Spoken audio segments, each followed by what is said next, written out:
ذالک الکتاب لا ریب فیہ، یہ وہ کتاب ہے اس میں کوئی شک نہیں۔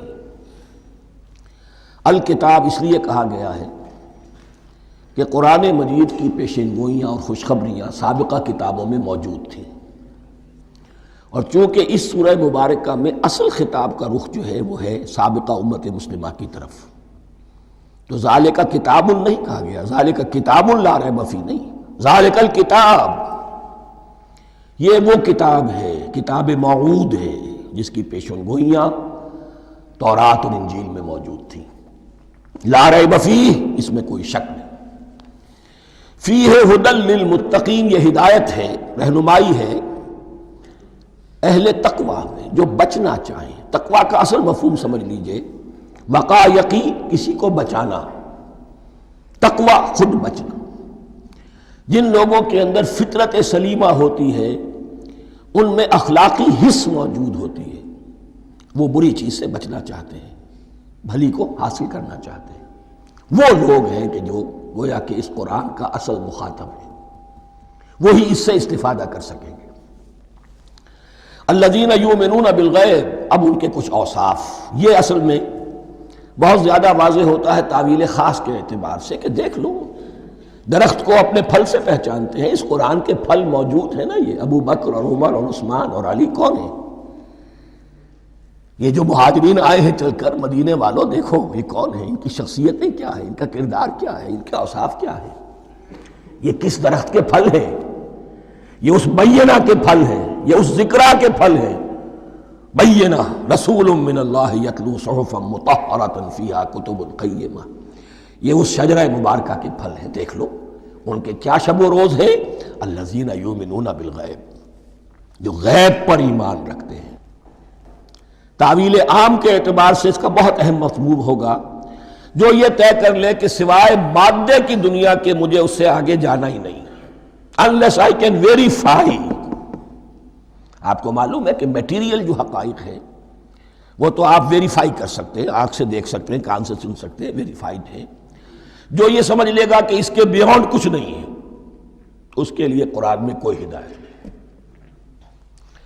ہدایت قرآنی کا نقطہ آغاز یہ ہے کہ انسان یہ سمجھ لے کہ جو اصل حقیقت ہے وہ مستور ہے، نگاہوں سے چھپی ہوئی ہے۔ سامنے جو کچھ نظر آ رہا ہے، ایک انگلستان کے بہت بڑے فلسفی کی کتاب کا عنوان ہے appearance and reality, reality and appearance, Bradley کی کتاب۔ اپیئرنس جو کچھ نظر آ رہا ہے یہ حقیقت نہیں، حقیقت اس کے پیچھے ہے۔ اور کنفیوشس کا ایک جملہ ہے جو بہت بڑا حکیم اور فلسفی تھا چین کا، There's nothing more real than what cannot be seen, and there's nothing more certain than what cannot be heard۔ وہ حقائق جو آنکھوں سے نہیں دیکھے جا سکتے اور کانوں سے نہیں سنے جا سکتے، ان سے زیادہ یقینی اور واقعی حقائق اور کوئی نہیں۔ There's nothing more real than what cannot be seen, and there's nothing more certain than what cannot be heard۔ الذین یؤمنون بالغیب ویقیمون الصلاۃ، نماز قائم کرتے ہیں، ومما رزقناہم ینفقون، اور جو کچھ ہم نے انہیں دیا ہے اس میں سے خرچ کرتے ہیں، خیر میں، بھلائی میں، نیکی میں، ابناء نو کی حاجات کو رفع کرنے میں، لوگوں کی تکلیفیں دور کرنے میں، خود اللہ کے لیے، اللہ کی رضا جوئی کے لیے، اللہ کو قرض حسنہ دیتے ہوئے۔ والذین یؤمنون بما انزل الیک وما انزل من قبلک، اور وہ کہ جو ایمان رکھتے ہیں اس پر بھی جو آپ پر نازل کیا گیا ہے محمد صلی اللہ علیہ وسلم، اور اس پر بھی کہ جو آپ سے پہلے نازل کیا گیا۔ یہ بہت اہم الفاظ ہیں، اس لیے کہ عام طور پر آج کل ہمارے ہاں یہ خیال پھیلا ہوا ہے کہ یہ تورات اور انجیل کے پڑھنے کا کوئی فائدہ نہیں، کوئی ضرورت نہیں۔ کوئی ضرورت نہیں کی حد تک تو شاید بات صحیح ہو، لیکن کوئی فائدہ نہیں، یہ بالکل غلط ہے۔ یہ ابتدا ہے قرآن کی، اور کس قدر اہتمام کے ساتھ کہا جا رہا ہے۔ ایمان صرف قرآن پر نہیں، اس پر بھی کہ جو اس سے پہلے نازل کیا گیا۔ اور سورہ نساء کی آیت، اور سورہ نساء نازل ہوئی ہے کہیں جا کر سن 6 ہجری میں، یا ایھا الذین آمنوا آمنوا باللہ ورسولہ والکتاب الذی نزل علی رسولہ والکتاب الذی انزل من قبل۔ تو اس سے ایمان جو ہے تورات پر اور انجیل پر اور زبور پر اور صحف ابراہیم پر اجمالی ایمان کی جو اہمیت ہے اس کو اچھی طرح سمجھ لیجیے۔ البتہ یہ ہے کہ چونکہ ہم سمجھتے ہیں اور جانتے ہیں کہ ان کتابوں میں تحریف ہو گئی ہے، لہذا ان کتابوں کی کوئی شے قرآن پر حجت نہیں ہوگی۔ جو چیز قرآن سے ٹکرائے گی ہم اس کو رد کر دیں گے، ان کتابوں کی کسی شے کو دلیل کے طور پر نہیں لائیں گے۔ لیکن جہاں قرآن مجید کی کسی بات کی نفی نہ ہو رہی ہو تو بہت سے حقائق ہمیں ان کتابوں ہی سے ملتے ہیں۔ انبیاء کے مابین جو زمانی ترتیب ہے، کرونالوجیکل آرڈر جو ہے، وہ تو ہمیں تورات سے ملتا ہے، قرآن میں تو نہیں۔ قرآن میں کبھی حضرت نوح کا ذکر بعد میں ہے، حضرت موسیٰ کا پہلے، وہاں تو کسی اور پہلو سے ترتیب آتی ہے، لیکن وہاں ہمیں تاریخ ملتی ہے ابراہیم کی، اسحاق کی، یعقوب کی، انبیاء بنی اسرائیل کی، موسیٰ کی، عیسیٰ کی، یہ ساری چیزیں۔ تو اس کی اہمیت جو ہے اس کو سمجھ لیجئے۔ والذین یؤمنون بما انزل الیک وما انزل من قبلک وبالآخرۃ هم یوقنون، آخرت پر وہ یقین رکھتے ہیں۔